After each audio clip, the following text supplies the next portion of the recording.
I do have skills that make me a nightmare for people like you. I will look for you. I will find you. Well, g'day guys, and yes, of course I do talk to myself if I need expert advice. This is a letter including chronological record of events and what happened on what days, 12 pages long, that I've spent the last few days compiling. This is going to be sent to the New Zealand Police Commissioner, Mike Bush. It's also going to be sent to Stuart Nash, the current sitting Minister of Police, and it's also going to be given to the court as well. In it I define what's gone wrong and how it got wrong, and describe the fatal flaw.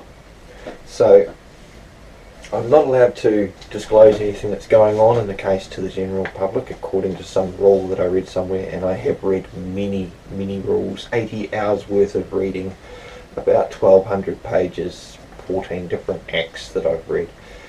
So, and that's just off the top of my head that I've read to actually look at doing this. There are other acts and like Public Records Acts that I don't even mention in here that I've also looked at. But this is to bring it to their attention. Alright? It's from me. I've supplied all sorts of postal, phone numbers, email. They've got no excuse for not being able to contact me back. Dated today's date, 20th of November 2017.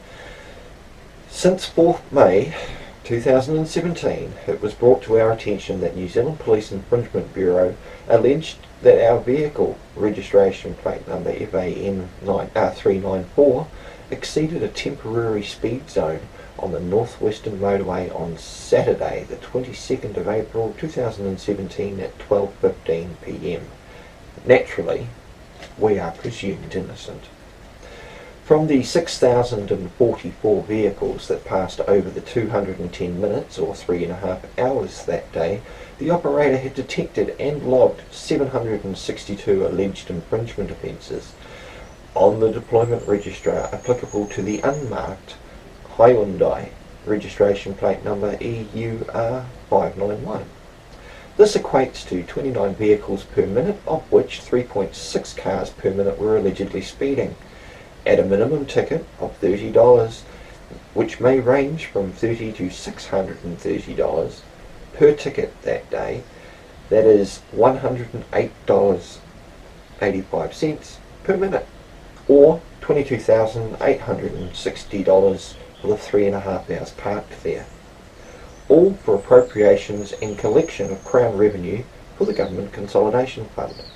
According to page 124 of the Estimates of Appropriations 2015-16, Justice Sector Book 5, Volume 7, the Department expected to collect a total of over $86 million of Crown revenue for 2015-16. According to page 88 of the New Zealand Police Budget Report ending June 2016, an actual amount was noted as $80,077,000 that was appropriated. We would point out that of the alleged 762 offences, 0 vehicles ceased to exceed the alleged limit during that time, that day we're aware of. Here is a chronological record of what we have received from Inspector Kelly Ryan of the New Zealand Police Infringement Bureau, Ms Vicky Hicks, and Sergeant Michael McMurtry of Auckland Central Police Prosecution Service. To date, along with our dated responses.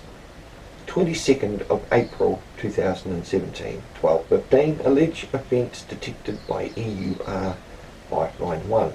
29th of April, infringement notice, the blue copy, PR 1058327, $80 fine, with cover note printed 1 May with an email ticket@police.govt.nz, payable within 28 days of 4th of May 2017. On the 6th of May, we received a cover note and notice. See above, 29 April 2017, reference above.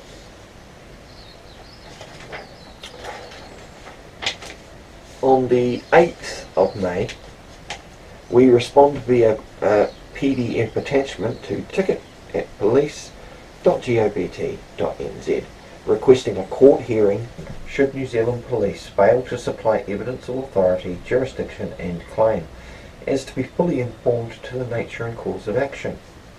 30th of May, we received within a standard 110 by 220mm DL envelope, inside tri-folded, was a cover note with CRN 1700 417 6889 from Inspector Kelly Ryan of New Zealand Police Infringement Bureau, with the address for contact being Prosecution Section, New Zealand Police, Private Bag 92002, Auckland. Email pps.auckland@police.gov.nz. Attached included 1 copy notice of a hearing in respect of an infringement offence, CRN 1700 417 6889. Note: the summons to defendant was missing any provisions, rules, regulations allegedly offended against. See CPR 2002. CPR stands for Criminal Procedure Rules. Criminal Procedure Rules. 2012 Rule 7.2, subsection 7, subsection again A, and refer to CPA, standing for Criminal Procedures Act 2011, section 17, subsection 5A. 1 times copy, photograph, reference 635-643-561, showing FAN 394 on Northwestern Motorway. 1 times copy of our email to New Zealand Police Infringement Bureau. 1 times copy of our 2-page response dated 8th May 2017. Inspector Ryan stated 2, and I quote this, 2. A copy of the police prosecution file as at today's date, which fulfills the requirements of initial disclosure under the Criminal Disclosure Act 2008, section 12, subsection 1. This is in fact incorrect. Under the Criminal Disclosure Act, CDA 2008, section 12, subsection 1, subsection A, summary of facts was not provided. Under Criminal Disclosure Act 2008, section 12, subsection 1, subsection B, informed of right to apply for further information under subsection 2 was not provided. Under Criminal Disclosure Act 2008, section 12, subsection 1, subsection C, no mention of maximum penalty not provided. Under Criminal Disclosure Act 2008, section 12, subsection 1, subsection D, no previous convictions provided. As we were not provided initial disclosure that fulfills subsections 1, subsection A, subsection 1, subsection B, subsection 1, subsection C, or subsection 1, subsection D, we had not been fully informed as to make a voluntary, willing and knowing plea, and thus unacceptable, and misconduct as defined within the Lawyers and Conveyancers Act 2006, section 7, subsection 1, subsection A, subsection II. 15th of June, we acknowledge via email address pps.auckland@police.gov.nz receipt of their correspondence of 30th of May 2017, and again requested evidence of claim, authority and jurisdiction without further delay as to make a fully informed plea. Furthermore, in accordance with section 13.1 of the Criminal Disclosure Act 2008, we requested proficiency certificate relevant to the operator of EUR 591 on that day, certificate of accuracy for the detection device used on that day, license status, instrumental authorization, deployment register, daily logbook, notes made at the time of the matter, summary of facts, demerit list, previous history, witness list, Evidence supporting a temporary speed sign for that day. We received an automatic response from Auckland pps.office@police.govt.nz on June 15th, 2007 at 2:24 p.m. We received nothing at all in response to our very clear requests. At the time of first appearance, Criminal Procedure Rules 2012, Rule 4.1, subsection 2, subsection A, and Criminal Procedure Rules 2012, Rule 4.1, subsection 2, subsection B, subsection I, were not followed, and the prosecution had failed in its disclosure duties under CPR, or Criminal Procedure Rules 2012, Rule 4.1 completely. This is again unacceptable. 13th of July. We attend Auckland District Court at Courtroom 2 shortly after 2:15 p.m. The matter Police v Keane was called.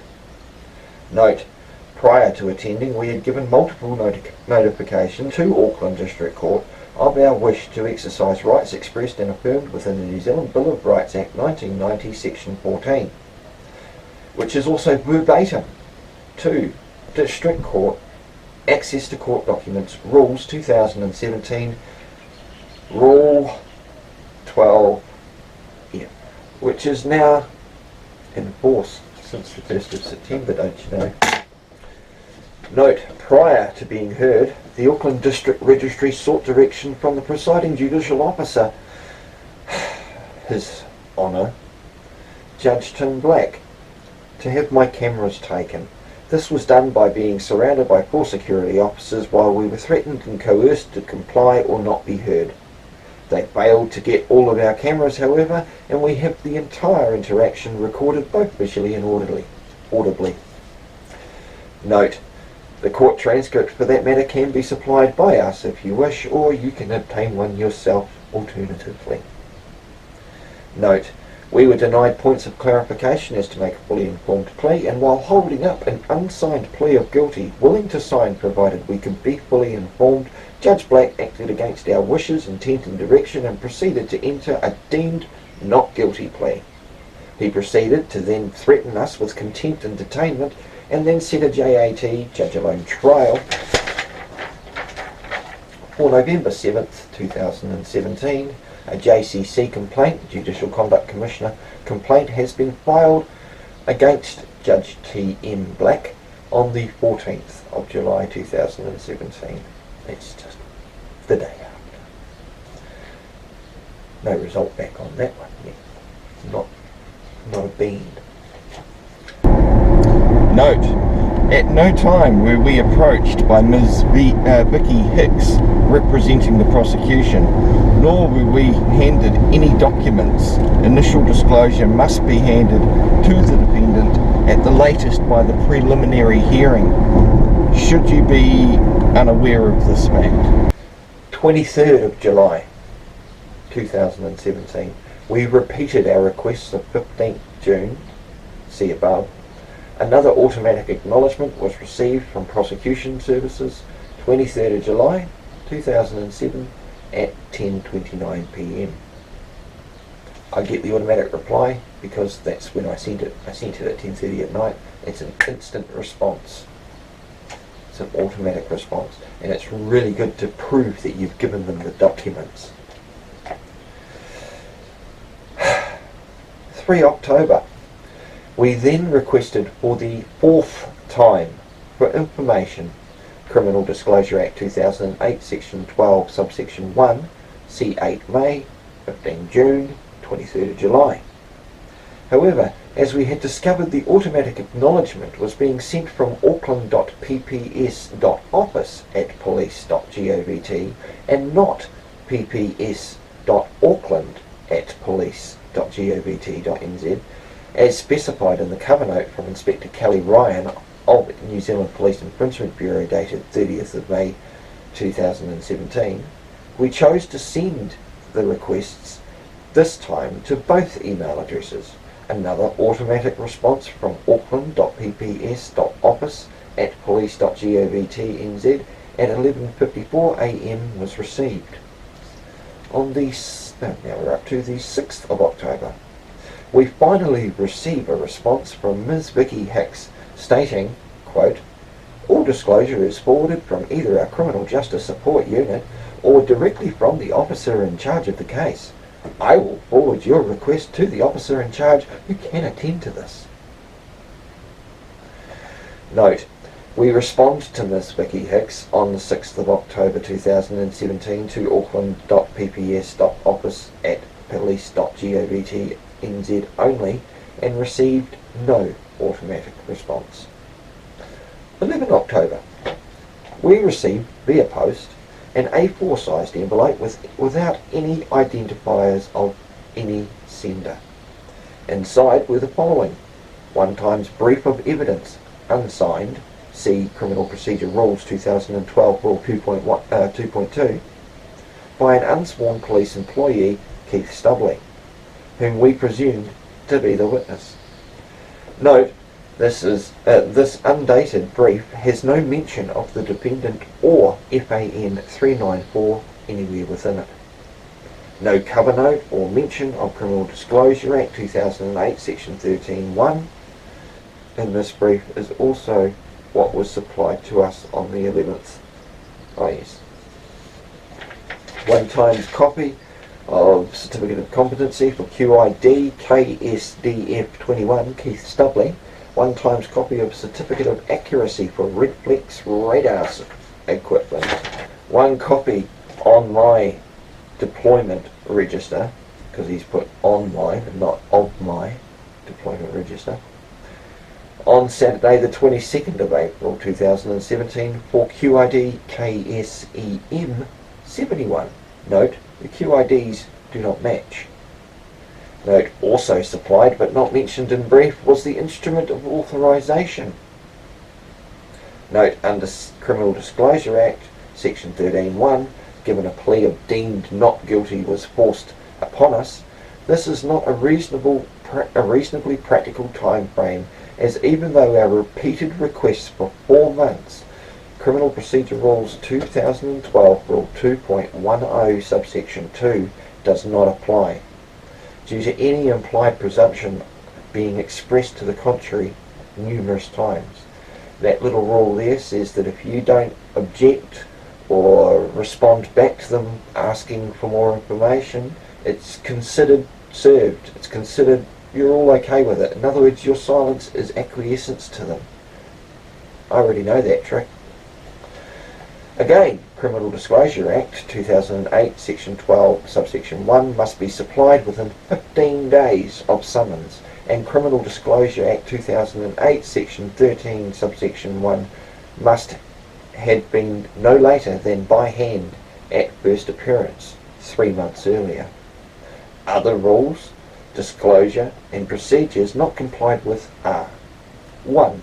Criminal Procedure Rule 2012 Rule 7.1 subsection 9, as the register has no record of our correspondence from 15th of June, 23rd of July, 3rd of October, supplied for the permanent record by the prosecution, although we supplied this to the register independent of the prosecution. Curious that they don't have it, isn't it? Perhaps the registrar needs a looking at. 2. Criminal Procedure Rules 2012 Rule 7.2 subsection 7 subsection A, no provisions on the charging document refer to CPA 2011 section 17 subsection 5 subsection A, and that's the Criminal Procedure Act 2011. 3.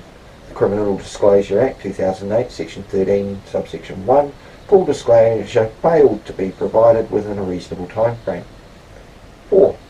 Criminal Disclosure Act 2008 Section 13 subsection 2 subsection A, failure to provide standard information. 5. Criminal Disclosure Act 2008 Section 13 subsection B subsection I, failure to give reason for refusal.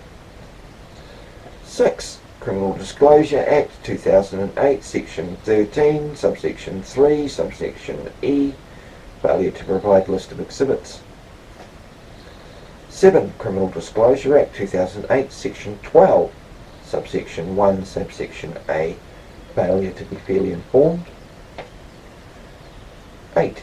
Criminal Disclosure Act 2008, Section 12, Subsection 1, Subsection B, no summary of the defendant's right to apply under Subsection 2 for further information. 9. Criminal Disclosure Act 2008, Section 12, Subsection 1, Subsection C, failure to inform the defendant of the maximum penalty. 10. Criminal Disclosure Act 2008, Section 12, Subsection 1, Subsection D, failure to supply demerit, criminal or traffic history. Time of second appearance: 7 November 2017 at Auckland District Court, Courtroom 11, from 9:30 a.m. until 3:30 p.m. 7th November. Prior to being heard, Police Prosecutor Sergeant Michael McMurtry attempted to offer us some paperwork consisting of 1 summary of facts POL 262, 1 demerit and licence suspense and history report, and 1 criminal and traffic history. Note, all of which we should have been provided by 13 July, 4 months earlier. Note, Sergeant McMurtry was politely told we did not know what that was, referring to the documents in his hand, nor wished to receive it from him at this stage. Upon first being heard by Her Honour Judge Nicole Mathers at approximately 9:45 a.m, we explained that we would be happy to enter a plea should we have been fully informed of the cause and nature of the proceedings, to which Sergeant McMurtry did not comprehend, it appeared. Because what do you mean? You're a fucking idiot, you don't know your own rules. Judge Mathers then proceeded to attempt to inform us by reading the charge sheet and then noticed there was no provisions on the charging document. Such as Section 40 and Section 133, Land Transport Act 1998 and Regulations 3 and 4 offences, and Penalties Regulations 1991 and 5.1 Road Users Rule 2004. Judge Mathers then instructed Sergeant Mike McMurtry to check the procedures, rules and regulations that were apparently not followed, referring to Rule 2.1 Summary Proceedings Rules 2012, Summary Proceedings Act 1957, Section 21 and Section 204. Judge Mathers then briefly stood down the matter and we were escorted to the duty lawyers area level 1 and a duty lawyer was sought for us. At this point, Sergeant McMurtry offered the documents again, which we accepted. After a brief conversation with a duty lawyer, we do not recall his name, and a review of our records and what had just been handed to us, the duty lawyer stated that this was a fatal flaw, failure to follow due process and fraud. This got my attention somewhat. We reconvened around 11:15 a.m. after a brief discussion again with Judge Mathers, and after Sergeant Mike McMurtry tried to blame the registry for the error on the filing, Judge Mathers appointed an amicus curiae, Roger Chambers, to advise her. She requested that we spoke with Roger Chambers prior to again reconvening back after lunch at 2:15. We had lunch, returned back to Auckland District Court at 1:30 p.m. and proceeded to Level 1 criminal counter, where CSO or Court Services Officer or Court Security Officer Grant was waiting with Roger for us to arrive. Grant called out to us and introduced Roger to us. We spoke with Roger for approximately 40 minutes, then returned to Courtroom 11 for the 12:15 reconvening. Note, while we were talking with Roger, an independent member of the public had overheard Sergeant Mike McMurtry and another officer, later identified by Sergeant McMurtry to be a Sergeant Ian Horsley, discussing this matter outside the courtroom. According to this member of the public's recollection, Sergeant Horsley had stated that he had called Wellington and then said to Sergeant Mike McMurtry, "He's lying, he's got them, he's lying, we just can't prove it." From this point onwards, with both sergeants knowing that the prosecution cannot provide evidence of service a disclosure index or witness list dated from May. According to the Criminal Disclosure Act 2008, Section 12, subsection 1, this information is presumed served unless evidence to the contrary can be provided, as we can provide by way of automatic response emails from police prosecutions on the 15th of June, 23rd of July, 3 of October and 10 of October, and one from the Infringement Bureau on the 8th of May, confirmed by our records. And given this information from this member of the public, we deem it to be unlawful to conspire to prosecute without the burden of proof being beyond a reasonable doubt. Refer to the Crimes Act 1961, Section 310, Section 66, subsection 2, Section 116 and Section 108. That's perjury. Once back inside courtroom 11 at 2:15 p.m, we were told by Sergeant McMurtry that failing to disclose the information to me was not his fault, and stated it was Inspector Kelly Ryan's error. Furthermore, Sergeant McMurtry blamed human error. What do you think an alleged speeding offence is? Sergeant McMurtry also stated the email address supplied was incorrect, to which we asked if the email, see 30th of May 2017, was incorrect, why did New Zealand Police supply it for contact? Fair question. Then we were asked by Sergeant Ian Horsley if we had seen these documents, showing me a page with the LTA header on it, Land Transport Authority, which we replied no. Sergeant Horsley then attempted to play word games, and when we asked who he was, he stated he was Robot. This happened prior to reconvening before Judge Mathers entering the courtroom, and the same member of public previously mentioned with him had also witnessed this. Once in session, Sergeant McMurtry misled the court by stating that he did not know why we did not have the documents or information which should have been supplied to us. Pardon me. Criminal Disclosure Act 2008, Section 12.1. That's called initial discovery, or initial disclosure. Implying that we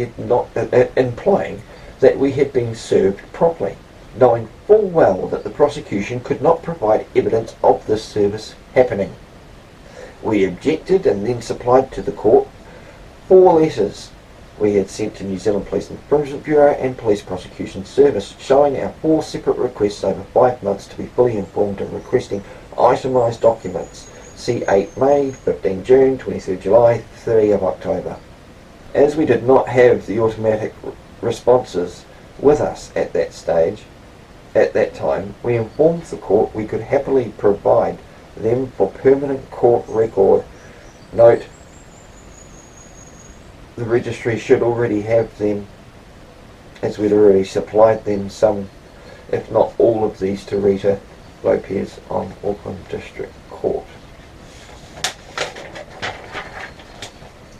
During court, Sergeant McMurtry, Mike, stated that this happened all the time. Nobody questions it. They just pay. This shocked us and others in the courtroom.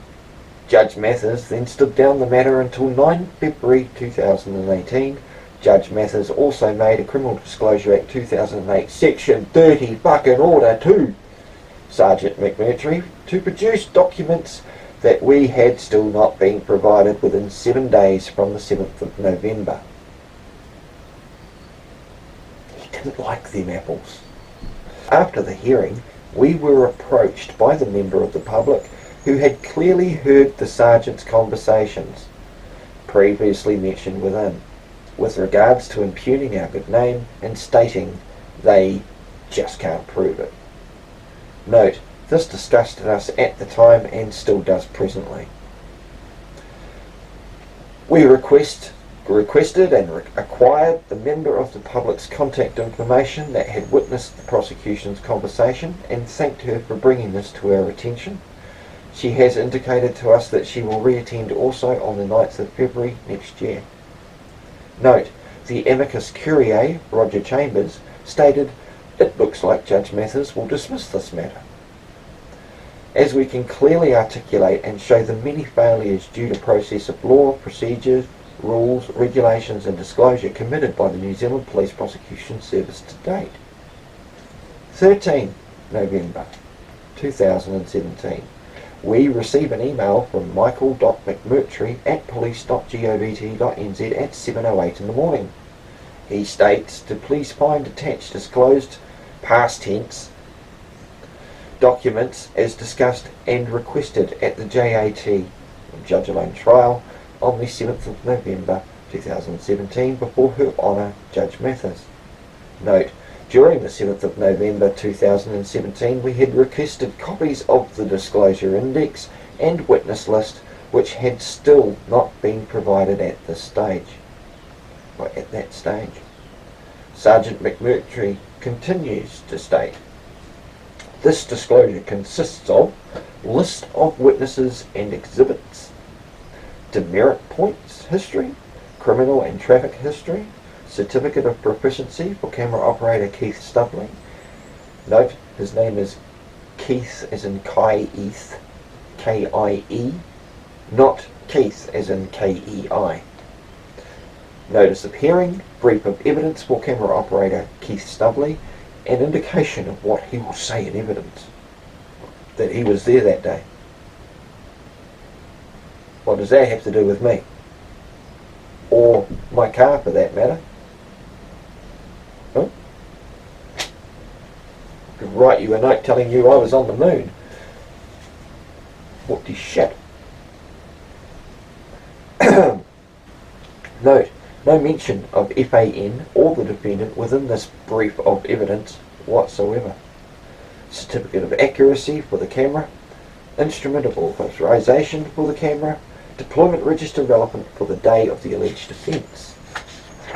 Photograph of the vehicle, alleged to be speeding. It is a black and white from scanning, but you have a colour copy already. Yeah, it's one of the few things I got right from the get-go. Summary of facts. All good. New Zealand Transport Authority documentation pertaining to the particulars of the ownership used to identify the registered owner. Note, there are 2 registered owners. Hardly beyond a reasonable doubt, is it? He stated this satisfied the requirements of CDA or Criminal Disclosure Act 2008, Section 13 and Section 14, and the Section 30 order made by Her Honour, as we had still not had supplied the particulars of witnesses referred to Criminal Procedure Act 2011, Section 159, and the witness list, purportedly already supplied by the prosecution, appeared to have been created post November the 7th. We responded supplying examples of forms POL 275, which is a particulars of witness, and POL 2124, which is a disclosure index, requesting for these items still not supplied.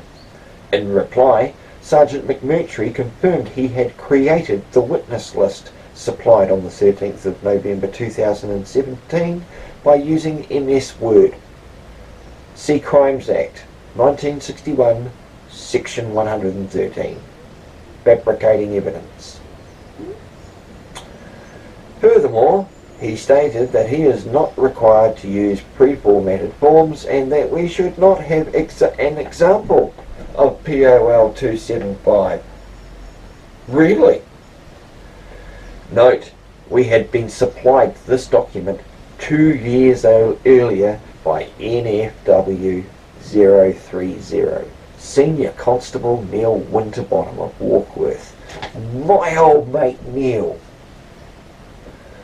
Within disclosure documents in a matter in 2015. Sergeant McMurtry continued to state that being supplied this POL 275 from NFW 030 was an offence under Criminal Disclosure Act 2016, Section 16, subsection 1, subsection F and subsection M, which NFW 030 should not have disclosed. Naughty Neil! I wonder if the time on that fucking little charge has exceeded yet. Sergeant McMurtry, moving on, Sergeant McMurtry also stated he had seen a reminder notice on my file during court November 7th, to which we informed him he was seeing things and to seek help. As the procedure prescribed under the Summary Proceeding Acts 1957, Section 21, Subsection 8, Section 21, Subsection 2, Subsection B, Section 21, Subsection 12, Subsection B, and Section 24, Subsection 1, Subsection A, we are certain there are others, were never completed, followed, or issued, such as a reminder notice.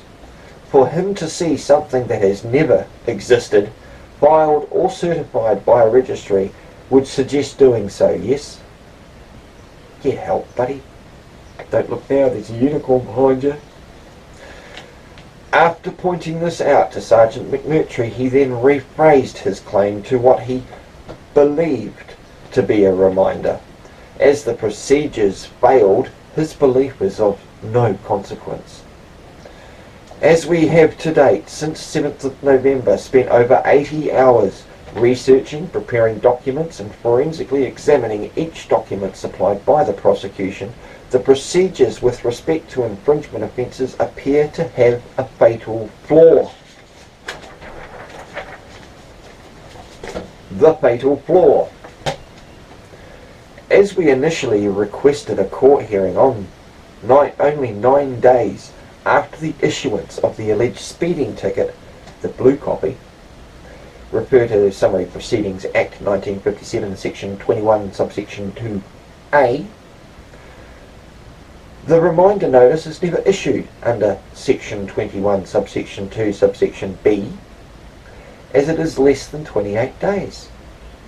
Due to this, the provisions are not transferred to the charging document from the reminder notice, and it is the reminder notice that first informs the registered owner of the vehicle of which provisions, regulations and rules the defendant allegedly offended against.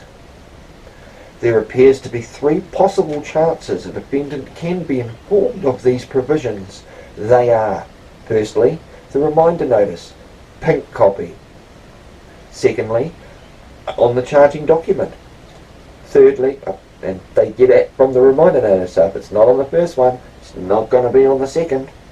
And thirdly, within the summary of facts, which I got in November.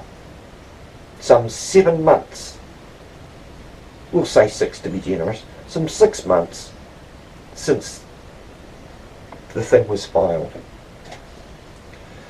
As everything we state is backed up with empirical facts and evidence, we leave little for presumption or assumption to exist.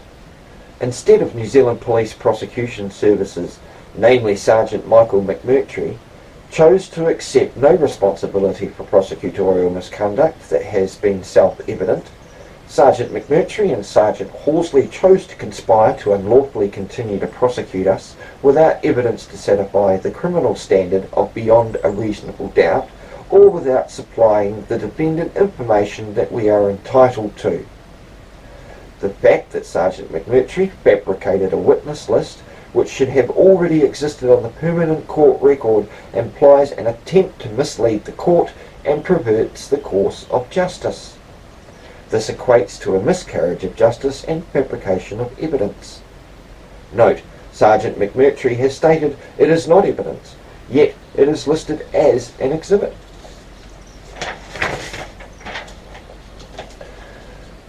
Furthermore, to lead the court to believe that the disclosure had been supplied when knowing we just can't prove it, amounts to perjury. See Crimes Act 1961, Section 108.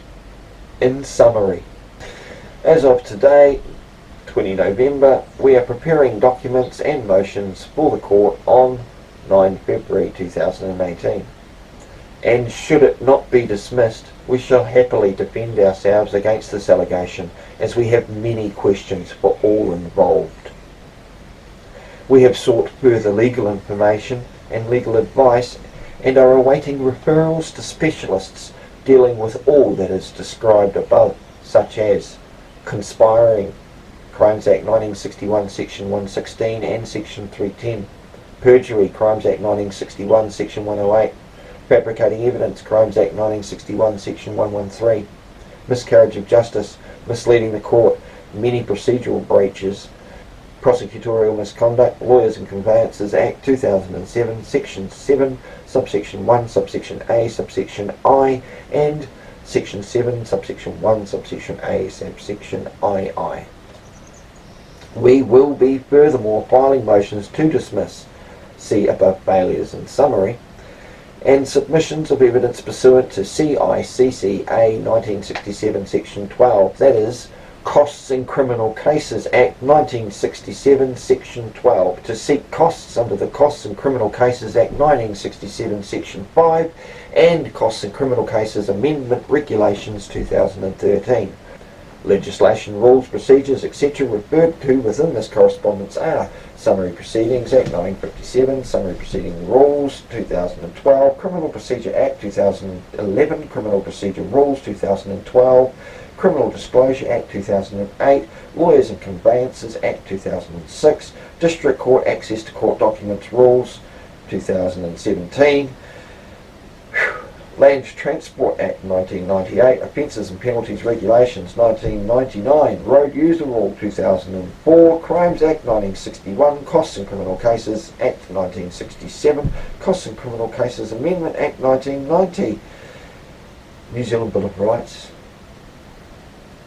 Act 1990. Note, as we have received a large amount of public interest in regards to this matter to date by the 1,300 subscribers on our YouTube channel, CKA Mark of the House of Keene. See the link here. With well over 500,000 views to date accumulated, we would suggest that something be done quickly to correct this large number of failures noted within this correspondence. The comments with regards to the $80 ticket series do not hold the judicial process or police prosecutions in high regard at all. The public trust and confidence with the judicial process would appear to be non-existent. We would add, however, that personally Her Honour Judge Mathers has somewhat restored ours. We shall look forward to the next public hearing in this matter set for 9 February 2018 at 9:30 AM. Be there or be square. And a successful outcome in our favour. Thank you in advance for your attention to this matter. Notice all correspondence and conversations shall be published on multiple public forums in the interest of transparency and accountability consistent with rights and freedoms affirmed and expressed within the New Zealand Bill of Rights Act 1990 Section 14. Take them fucking apples. Notice all discussion with duty lawyer, amicus curiae, Sergeant McMurtry and Sergeant Horsley have been audio recorded. Warm regards, me, myself and I and the horse I rode in. And alright guys, so that is getting sent in to, as I said, Mike Bush, Stuart Nash and Chris Penk, who is the local MP out this way. These are their rules that they're walking all over. For them to send cover notes saying that this, this is completes what is required for their initial disclosure, and they send me a photo. They're not telling me the maximum penalty. They're not telling me the criminal history, or sending me my criminal history or traffic history. They're not telling me that I have the right to ask for additional information under subsection 2. They're not doing any of that shit. And then when you ask them, the incompetence and the ignorance of these fuckheads that think they get to run everything is their undoing. How stupid do you have to be when you are emailed stuff time and time again to just blatantly ignore it? And I would point out, there's little failure notices on the back of on the bottoms of those letters. We already have a tacit agreement that New Zealand police have no fucking evidence. Because you didn't respond. Anyway. Wife's a little worried about me because I haven't had a lot of sleep in the last near 2 weeks. Looking through all of this shit. Clearly, by the information I've supplied on that letter, and authored, and signed, because I stand by what I say, because I don't talk bullshit, I don't use presumptions and assumptions and belief, I use empirical facts and evidence. The witness list that Mikey Boy decided to create after November 7th fatally states at the bottom of it, for the court proceedings of the 9th of February 2018. That date was not even accepted as a fixture date until the 7th of November, to try and imply that that witness list in any way, shape or form had existed beforehand, and now he's verified that via email. They should have been able to supply me a disclosure index. I tell him, you know, anything you say can and will be used against you. Does this not sound familiar? You hold their feet to the fire. You look at what they're claiming. Claiming I had full or initial disclosure. Fuck right off. That did not happen. It's taken a lot of extra stress and effort to go through all of their rules and procedures just to find out exactly, and I haven't finished yet by far, just to find out exactly how much they've done. I've still got motions to write up to have this shit dismissed, and I've got motions for costs to submit. And no, I didn't actually set out to do this. I was just trying to understand the nature and the cause of the proceedings. It is thanks to Judge Nicole Mathers pointing out to me that there was no provisions, and then in front of me raking out the prosecution about what rules to go and check. Well, I went and checked them too, and so fell the snowball down the hill. Because of that, I went and researched again the initial disclosure. I saw what the fuck had gone on here. I am so wretchedly fucking anal. If you shoved a lump of coal up my ass in 2 weeks, you'd have a diamond. I am so fucking analytical that I will go through to the nth degree everything that should be done. But to be able to do anything in this world, be it renovate an old CF Bedford 1984 ambulance into a play toy, get the bench, the stereo, 240 volt plus inverters all set up, inverters in the car, because I comprehend that all I lack is the knowledge of the process to do it. Well, guess what? Now I've got somewhat of a major grasp on the process and procedures and rules of the criminal procedures. Created amongst it, guys. Really have. Enough of my rant. This obviously has gone on now for almost an hour or so. I wanted to put this on video record as well as having it on that record. I'm still going to produce this. I'm still going to upload it. It's going to be probably part 13 or 14 by this stage. None of this will be released until after February next year, at the conclusion of the hearing. Hopefully it's not going to lag on for any further or any more than that. I want to settle this matter and get it over and done with. You know, everybody goes, why don't you just pay? There's 80 million reasons why I don't just pay. There's 4.5 million people on New Zealand. There's another reason why I don't pay. Because everybody needs to do this instead of just being so fucking she'll be right Kiwi type attitude. Sure bro, she'll be good. No.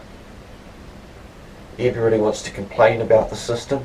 Nobody wants to make any efforts to try and fix the fucking thing. And the way to correct the system is to look at how it is structured and see where the failings are. It is the same with anything. If my car overheats, I look at the cooling system. If it won't start, it's either fuel or spark. You know, it's simple processes. When you get up in the morning, you put your underpants on first, then you put on your clothes. Everything has a step-by-step process. It may be hard, but life's never easy. So, get with it, people. Anybody that wants to talk to me, feel free. You can contact me on 027 531 4470. Okay? If you want to have a chat, go right ahead. Till then, guys, until February, I know what I'm going to be working on. As it stands, I have a stack about yay high of paper so far to take in on February to show how much work I've put into this. You know, this is just an example of what I've looked through in the last week. Alright? It's just an example. And that stack's just going to get bigger and bigger by the time I'm done, because due process of law isn't even being followed. Full disclosure, initial disclosure, procedures, none of it is being followed to the standards set out in their own rules. So they should get their shit together. That is all. Peace to all. Hope you enjoy this. Sorry I look like shit. These things happen.